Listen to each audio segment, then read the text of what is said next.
Welcome to the Sisters with Swords podcast, where we explore God's Word and discover His design for women as we wield our weapons of warfare on the battlefield of everyday life. We're your hosts, Holly Knight and Janie Burkett. Hey there, sisters, and welcome to another episode of Sisters with Swords. Janie, how was your weekend? What'd you guys do? We went to church. And had all the games? All the soccer games. Yeah, because we had some on Saturday and the makeup ones on Sunday. Why makeup ones? Because, it was a weather, something was rained out at some point. Can't remember. Yeah. And, oh man, yeah, it's one of those things where it's like, why do the kids have to do the sports? You signed them up. I know, but at the same time, like if they don't do the sports, then they're just at your house. Literally banging their heads against the wall. Yeah, no, they have to get out. Like literally banging their heads against each other's heads. Yeah. So it's like, rocking a hard place. It is. It just really is. And guess what Jolie wants to sign up for next year in high school? Cheerleading? Wrestling. Wrestling. Yep. And apparently, they've got a really great wrestling program. I don't know. She just came in. She was like, "Mom, I want to do wrestling." And I'm like, "Oh." And Bradley's like, "Yeah, that sounds great." I'm like, "Okay." Is it? I don't know. Because this girl comes home. She does the volleyball, basketball, track, archery. Archery. Yeah, she does archery at her school. She did the cheerleading also, the choir. Yep. Yeah. Did she do instruments? Well, she did. Band? Yeah, she played saxophone. That's first, right. Yeah, and decided that was not for her. But she signs herself up for all of these things, and so she came home and she's like signing up herself up for wrestling. But I'm like, she comes home from all these sports with a different injury every week. Like, my knee hurts. I need to go get a CAT scan on my knee, or my ankle, I need an ankle brace, or my wrist, or everything is always hurting her. There's always an ailment. And I'm like, Jolie, you go to wrestling, you're going to fall apart day one. Yeah. Like, we're just going to have a permanent, do they do memberships at the orthopedic? Because we're going to need an orthopedic doctor membership for her. So I don't know how the wrestling's going to go, but apparently our school has a really great wrestling program. So we'll see. I don't know. You just never know with that girl, but we're still looking for her thing that she's just like really passionate about and excels at. And we're still trying to find that. So maybe it'll be wrestling. I don't know, but we went to church yesterday. And then we went out to lunch yesterday after church at a Mexican restaurant. And usually, especially here in the North Dallas area, it's difficult to get into restaurants after church. And we don't hardly eat out at all anymore. But we were like, let's go out to lunch. So we went out to lunch. The restaurant was totally empty. I don't know how these restaurants are surviving. Well, the statistic from the Texas Restaurant Association from 2025 was that 50% of restaurants in the state of Texas were operating at a loss. This place had to be operating at a loss. But yeah, it was Mi like kind of a. Oh, Mi Cocina's not operating at a loss. They're not? No. But the one at Frankfurt in the Tollway there were more employees there than there were patrons. Frankfurt at lunchtime. And I walked in and I was like, how is this place still open when lunch on a Sunday? I mean, it used to be you can't get in. Right. And I couldn't believe it. But we'd hardly ever eat out anymore. Right. I mean, yeah, and that's why. Because if you think about it, like 4 or 5 years ago, people who might eat out, even between like a fast food type of run, or, we're going to get something fast casual for dinner and bring it home, or a DoorDash or an Uber Eats. And then, and you might do that a few times a week. And then you're also maybe going to go sit down at a restaurant a couple of times. Like people used to eat out, have meals out like that 4 or 5 times a week. Yeah. Now maybe they do that 4 or 5 times a month. That's us. And same for us. Yeah. And you multiply that by hundreds of thousands, millions of people, you're losing that many meals out. And of course, that ultimately, you see it in the restaurant industry. But that's very indicative of just discretional spending in general. Right. And that the fix for that, I don't know. I don't either. It's wild because it's a massive economic issue.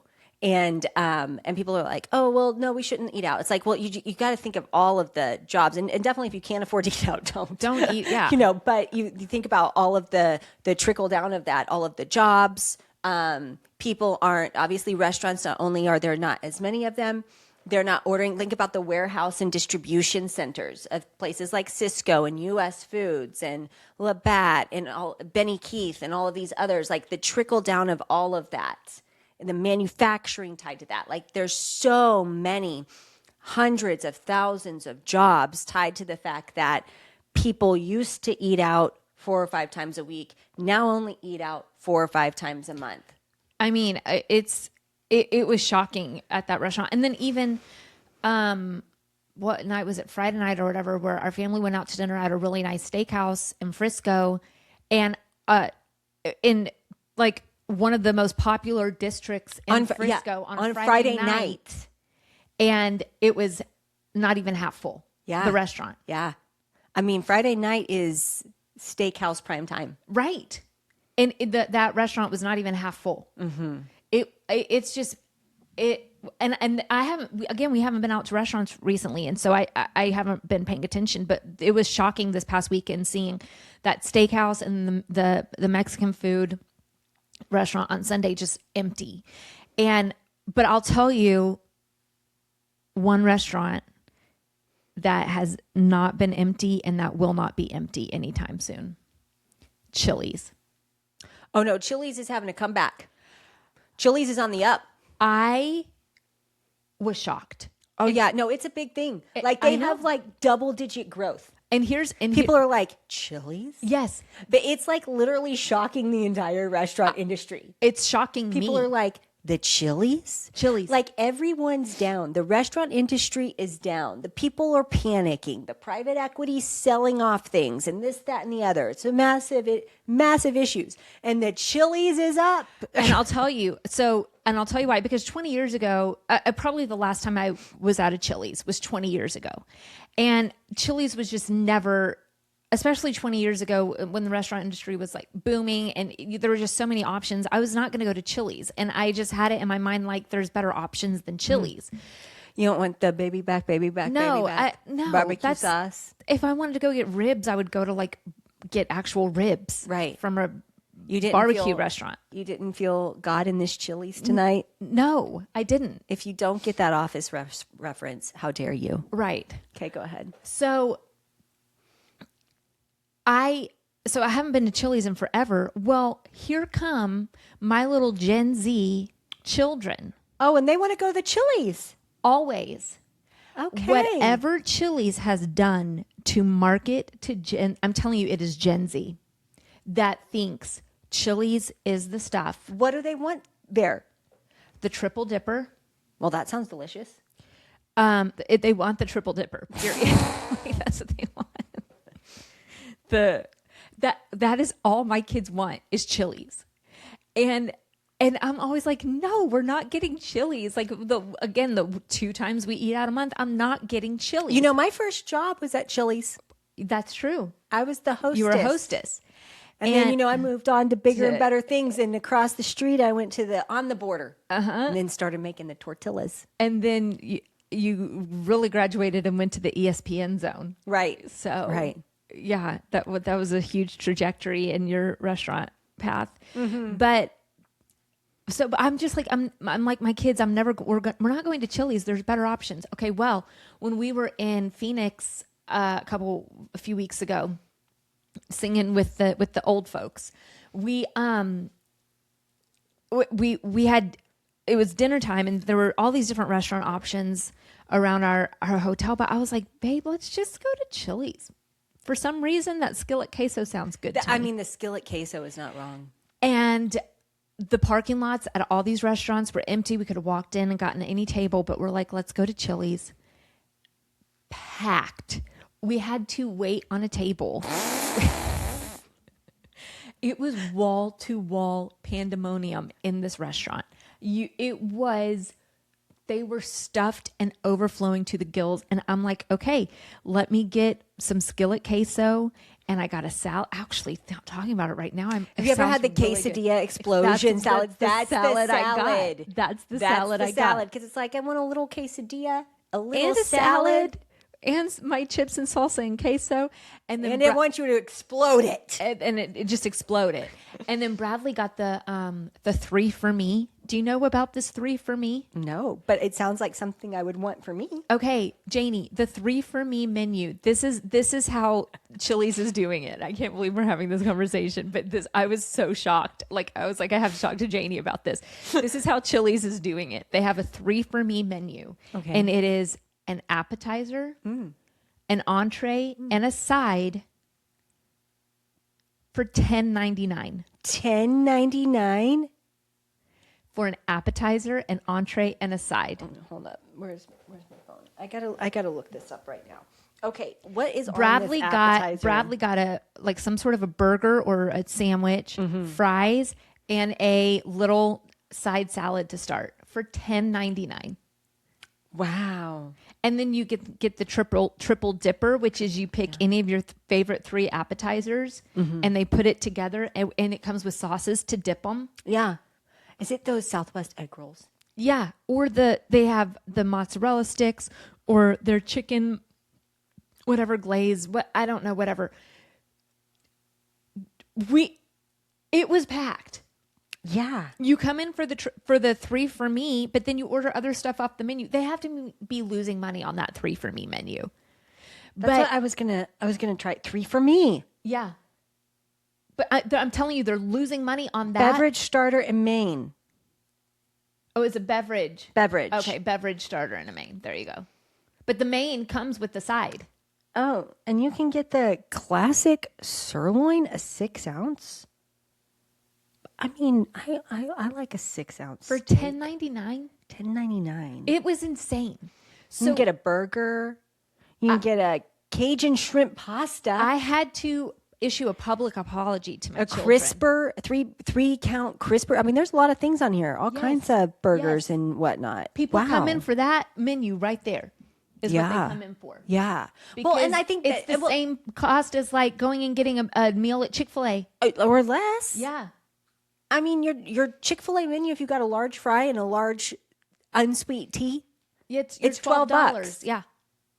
So, yeah, I mean, I think that's why. Because it's like, hey, let me go spend the same amount, but let me sit down and be waited on. It blew my mind. So anyways, I had to issue a public apology to my children. Like, I was wrong about Chili's.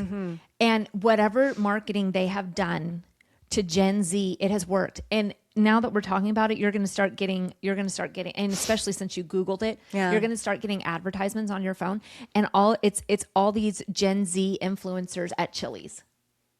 Yeah, I'm telling you, and that's what they do. So Chili's, you figured it out, and congratulations. Are your kids Gen Z or Gen Alpha? Where does the thing? I don't know where the line where it changes. To be honest, I know my older ones are definitely Gen Z, and they're the ones that care about Chili's. Greta she wants to get a Chili's tattoo. I mean, she just cares about it so much. Is the Chili's in Lynchburg, Virginia? Oh yeah, a happening spot. Oh yes. Do they just have one Chili's in Lynchburg, or they have 2? They probably have more than one. I only know where one is, but they probably have more than one. But there's one right by the airport, which is right by campus. It's all right there. So yeah, they care. They care about Chili's. And I went there in Phoenix a couple weeks ago for the first time in probably 20 years. And I was impressed. I'm not going to lie. And so I just wanted to let you guys all know that as well. You can go to Chili's now, apparently. Apparently we can go to Chili's now. Apparently it's cool again. And whatever they have done to market to this new generation, it's working. And go get a 3 for me for $10.99. $10.99. Yeah. That's wild. The skillet queso, I might have to go get something today, actually. Oh, speaking of, well, not the queso, but just speaking of, I'm making roast and mashed potatoes for dinner if you guys want some. Yes, I do. Okay, great. We'll bring it over and watch basketball. I haven't even seen any basketball this time. Oh, yeah, we've been watching basketball. Yeah, Bradley's been into it. So we've been watching it. It's been fun. But so I just wanted, go support, if you're going to eat out, go support mom and pop places. Yeah, not Chili's. But also Chili's is good. But also $10.99. 3 for me. So I don't know what else to tell you. I will say, if you do have like a favorite restaurant and it's like a mom and pop place and it seems empty all the time, you better rally the troops, or they ain't going to hang in there much longer. There for much longer. Yeah. And we know of other people with businesses that are having to shut them down. I mean, it's again, the expendable income. Yeah, Disposable income is not what it used to be. it's not, and I don't understand what's going on or why. But we don't eat out. I don't go shopping. Like we're just home. We're home. Yeah. And that's it. And if I do go shopping, it's, I'm at Walmart, Costco, Target, or the Dirty Dillards. Yeah. God, Stop telling people about the Dirty Dillards. Okay, I'll stop. Because then they go and get picked over. Yeah. You really have to go at the right time too. Like when they get like a new shipment in, which I haven't figured that out yet. I need to get in with somebody over there. Yeah. And I am talking about the Dillard's Outlet Center. Clearance center. Clearance Center. It's my favorite. Dillard's was my favorite store anyways, but now I can go get this $300 dress for $30. Cool. I got some hunter boots, like the ones that, are like 200, Like whatever the wellies. bucks. Yeah, but like I got the hunter ones that go all the way Yeah. up the calf. Yeah. Like the rain boots, which in Texas, you need some good rain boots. Uh-huh. And they were $22.99. Yeah. I mean, these are like $200, $200 boots. Yeah. For $22.99. Yeah. And I have like a size 8 shoe. Like this is a popular size. Everyone has that size shoe. And still got the hunter boots. Yeah. I'm telling you, the dress that I wore to Grace's wedding couple months ago or whenever that was, I saw that dress last year at Dillard's and it was $300 something.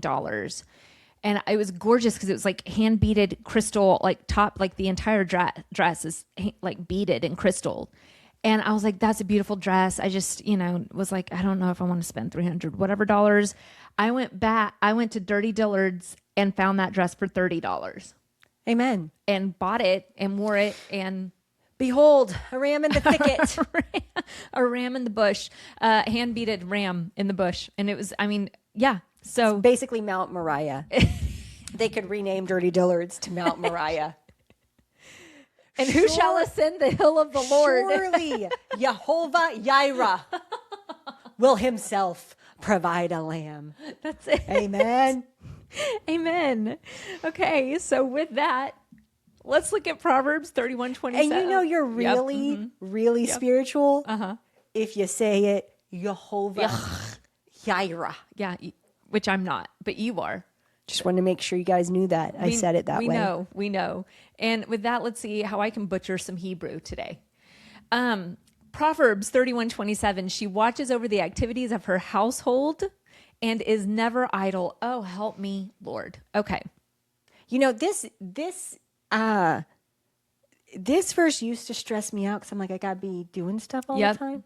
And now I'm like, I actually do that one. Yeah, that's right. That's right. I would like to be idle at some point. Right. Give me idleness. I don't know when the last time I was idle. Yeah. Yeah. You're never idle. That's for sure. I would love to be idle. How do I do that? It ain't gonna be anytime soon. Not with the ages of your kids. Yeah. Not with the way that family is set up.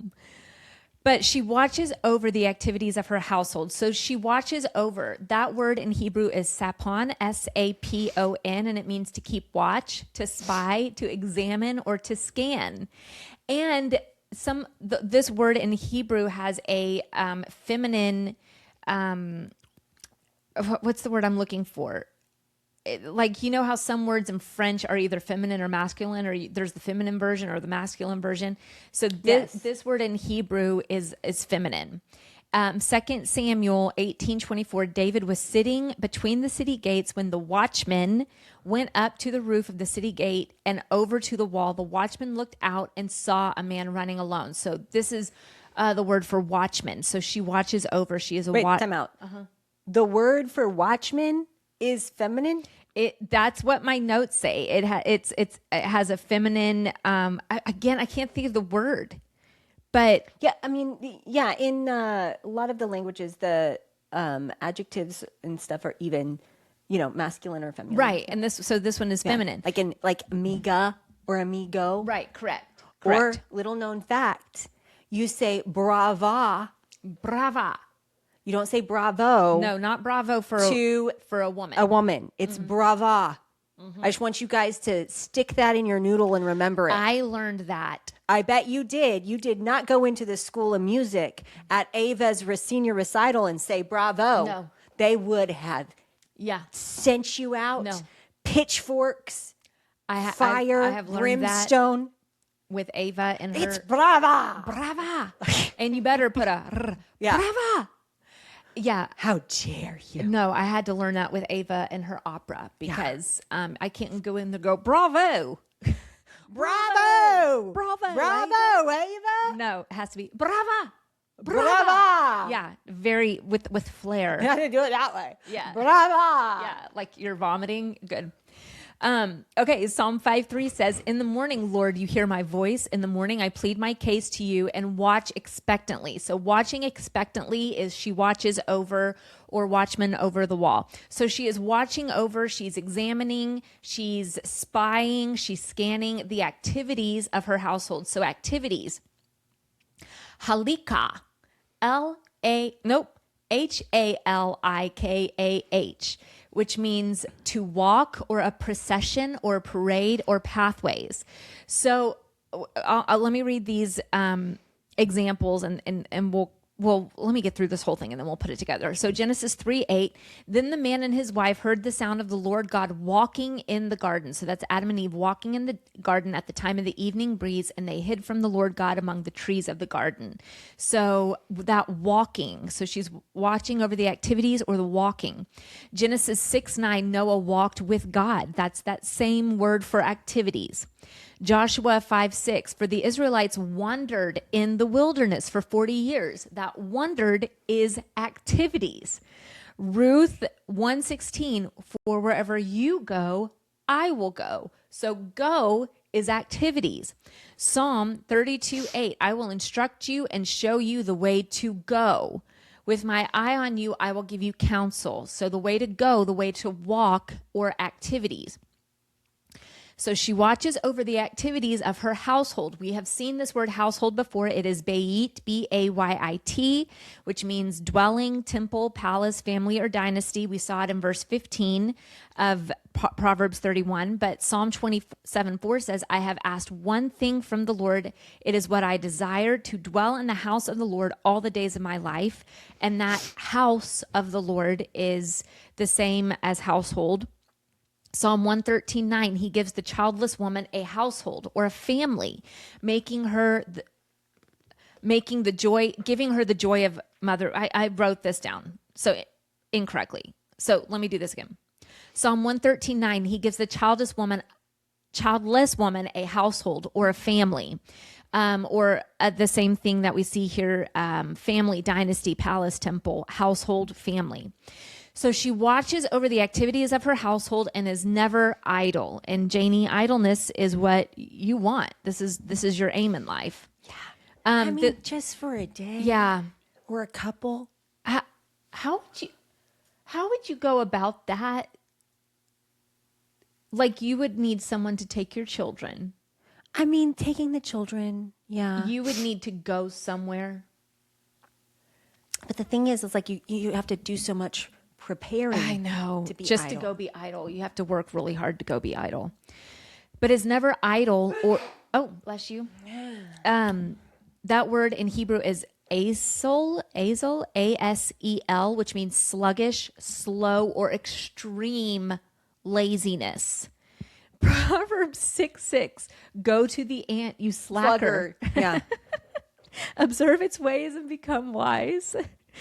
So sluggard or slacker is the same word for idle. Proverbs 6:9, how long will you stay in bed, you slacker? When will you get up from your sleep? Why do you think that's so funny? Because I want to stay in bed. I don't want to get up from my sleep. It is so funny. Every time we do high-low buffalo, I don't know if you guys know about high-low buffalo. If you don't know, now you know. It's where you go high, low, buffalo, and then you say someone's name in the family, and then they have to say what their high was today, their low was today, and then buffalo is something silly. Every time we do this with Coco and T-Bar, Yeah. T-Bar says his low was getting out of bed. Yes. That's I my had to get out of bed. Yeah, that's my low every day, getting out of bed. My high is getting in my bed. My low is getting out of my bed. And your buffalo? Well, that changes daily, but the high and the low are always the same. High, getting into bed. Low, getting out of bed. And then the buffalo, something silly is, And I will say, Byron last year, every day, because he was still in pre-K 4 last year, every day when he would do high-low buffalo, I would say, Byron, what's your high today? He goes, And I was like, what? And it was always at school, getting to take his rest at school. Yeah. Because he didn't take a rest at home. Because if Byron took a rest at home, he'd be up until the wee hours. Yeah. But that boy, he has the spiritual gift of napping. Yeah. Like, he can be running, lay down, give him about 5 seconds of closed eyes, and he's out. Yeah. And so he loved at school taking his nap. Yeah. That was his high every day. Yeah. And I was like, same, bro. Yeah. I would love that. I would my love high. a forced nap every day. Yeah. So that's the whole verse there. She watches over the activities of her household, and is never idle. My biggest takeaway from this is she is examining. When we looked at the word activities, every instance that we saw this in scripture that I pulled up is walking or wandering or going somewhere. So it's not just that she's saying what are the kids doing? What are they, looking at on their iPad? What are they getting into, up in the closet? What kind of mess are they making? No. She is very diligent and concerned about their walk with the Lord. She's watching over their walk with the Lord. She is inspecting it just like she inspected a field. Like, how is your walk with the Lord? That's her main concern over everyone in her household, which of course includes not only her family, but all the people that she has influence over in her household. She's concerned about their walk with the Lord. Like, she's taking into account. And so this means, who do you have influence over? If you're a teacher, if you're a nurse, a student, whatever, it doesn't matter. Like, who do you have influence over, and how is that person's walk with the Lord? That's it's not so much, and this is how, I've tried to handle parenting, is I'm much more concerned with the heart of my children than behavior modification, if that makes sense. Because the kids are going to do stupid things, and they're always going to do stupid things, and I'm going to do stupid things too. But what is my walk with the Lord? When my walk with the Lord, when I'm in step with the Lord, when I'm walking with Him on a daily basis, He takes care of the behavior. My actions will align with him. And so it's not so much, yes, I don't want my kids doing stupid things. Yeah, yes, there has to be discipline. There has to be, I have to be aware of what they're doing, what they're getting into, all that kind of stuff. But even more than that, my focus, my concern is the walk with the Lord. And because when that is in alignment, the behaviors take care of themselves. And so, because when you're grafted into the vine, you will bear much fruit. I mean, the fruit will be there. So it's this thing of being diligent with their walk with the Lord, and being more concerned with the heart of someone more so than the behavior modification. I'm parenting their heart. I'm not parenting their behaviors. The behavior, yes, I have to obviously keep in check, but I'm more concerned with why and what's going on with them mentally, emotionally, how is their walk with the Lord. But this never idle part, it's hard to read this because there's part of you that says, well, I guess you have to get this right, because God places a lot of value on rest. And on Sabbath, he rested for an entire day. So there's parts of you that can read this and she is never idle. And then, Proverbs 6:9 says, how long will you stay in bed, you slacker? When will you get up from your sleep? But then also we see Jesus sleeping on a boat in the middle of a storm. And so part of you can look at this and be like, well, which one is it? Which one is it? And I think, again, it's your motive behind what you're doing. So rest and Sabbath is important because it is saying, God, I am relinquishing control of this situation to you. I know that you can do more for my harvest while I'm sleeping and while I'm resting than I could if I were toiling on this seventh day or 7 days a week. It is again, putting yourself into submission of the kingdom culture, which is we work and we rest. We work and we rest. Now, when you see she is never idle, you can rest without being idle, if that makes sense. It is the posture of your heart without being sluggish or slow or extreme laziness. It is, what is your rhythm? I work, I work, I work, I rest. I work, I work, I work, I rest. And I think the opposite of what we're seeing here when it says she is never idle, where extreme laziness becomes the norm and not the act of submission. So, one of the translations is that she does not eat the bread of idleness. And it does actually use lahem. Yes. In there. And so I think that's the difference. What do we know about bread? Jesus said, give us this day our daily bread. Yes. Is our daily bread idleness? Right. And it also, other ones say, or instead of to eat, it says devour. Yes. So, I think that would be the difference. Yes. Is, are you consuming and devouring idleness? Right. Or are you having divine rest? Yes. And that's one of the things that that my church really talks about a lot, is like the Sabbath, especially like last year we had a, sermon series on the 10 Commandments. Yeah. And, of course, one of them is keep the Sabbath holy. Yeah. And first of all, that one always really annoyed me in the restaurant industry, because everybody's like, Chick-fil-A is closed on Sunday. Yeah. And I'm like, okay, did you ever go anywhere on Sunday? Did you ever go out to eat? Did you go to the grocery store? Did you go to the gas station? Yeah. Heaven forbid you went to Walmart. You expected them to be open and someone to serve you there. Yes. Okay. But if a Christian owns a business, right, it should be closed. Right. Huh? Right. Okay, anyways. But one of the things that, and also the Sabbath for them was not Sundays. Right. It Saturdays. was Saturday. Spoiler alert. So, not that, I'm very glad for Chick-fil-A that they're closed on Sunday. I'm not hating on that. Right. But this whole Although that is annoying. That's the it is one day of the week that everything. I want Chick-fil-A the worst. Oh my goodness. My kids yesterday, Mommy, can we go to Chick-fil-A? No, they're closed. Why? I said, because they're closed on Sunday. And that's when I want it. That's when you want it.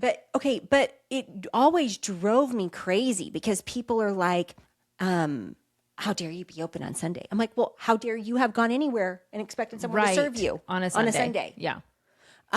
So anyways, that's a whole different story. How dare the hospitals be open on a Sunday? Right. Oh, we should definitely not have ERs on Sundays. Right. Okay. But anywho's, I digress. But the thing that I thought was that I've just really been learning about Sabbathing is it takes preparation. Yes. You have to prepare for it. So idleness is what just happens Yeah. without preparation, Right. and is very reactive type of thing, whereas Right. Sabbath is intentional And proactive. and proactive, because if you really Sabbath the right way, which is still very hard for me and something I'm learning how to do, is it's like you want to do things and have a day where you feel like your cup is filled. Yes. So what does that look like? A lot of times we try and do things on quote unquote the Sabbath or our weekend day is all the laundry, Yeah. all of the preparation, the stuff I couldn't get done during the week. And so it's like, get all of that stuff done during the week. So Saturday is just about the idleness. Yeah. A day of idleness. Right. Or, spending time with the kids and not looking around going, oh, we need to clean that. We need to organize that. Yeah. Oh, I didn't put that away. All of the Yeah. stuff that you look around and see. And so that's, I think, probably the difference between Sabbathing and eating the bread of idleness. That's great. And that's what we all needed to hear, because how long will you stay in bed, you slacker? When will you get up from your sleep? It's Saturday, and I want to stay in bed. I want to sleep in on Saturday because every other day I'm up. So, Well, you're not allowed to sleep in if you have a boon. I wasn't sleeping in when my kids were your age. Oh, were your man, kids' Boone, age? And he's my last one. Oh, yeah. And do you want to hear something terrible? Yeah.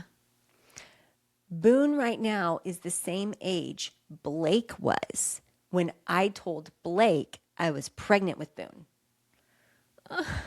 Think about that. Anywho's, And she was so mad. she was so mad.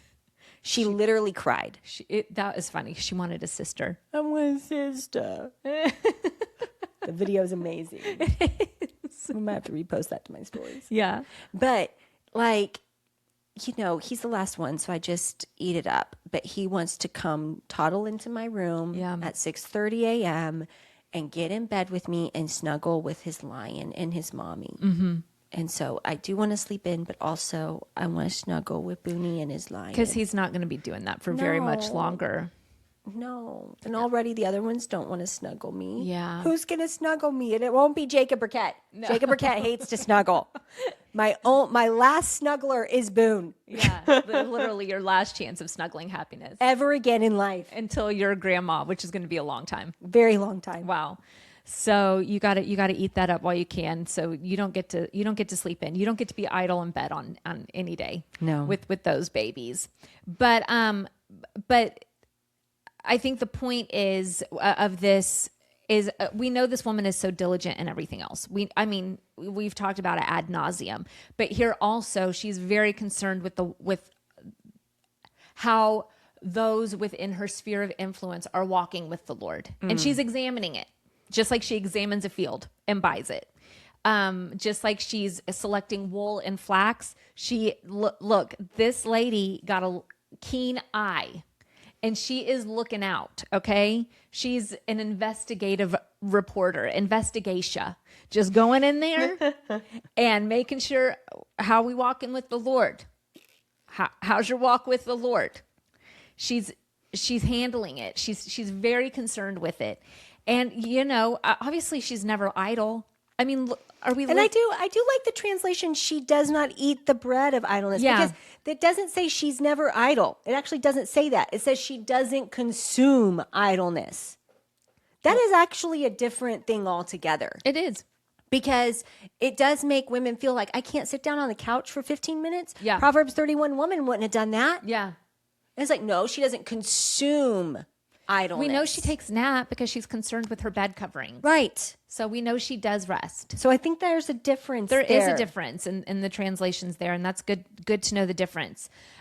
We have a great interview for you guys on Thursday, and I can't wait for you to find out about it and hear it. It's going to be really great. But we love you, sisters, and we will see you back on Thursday.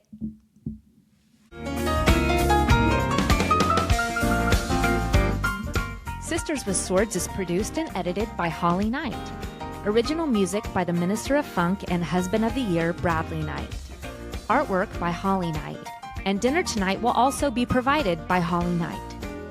Please subscribe and share this podcast with your friends, and don't forget to follow us on Instagram at Sisters with Swords.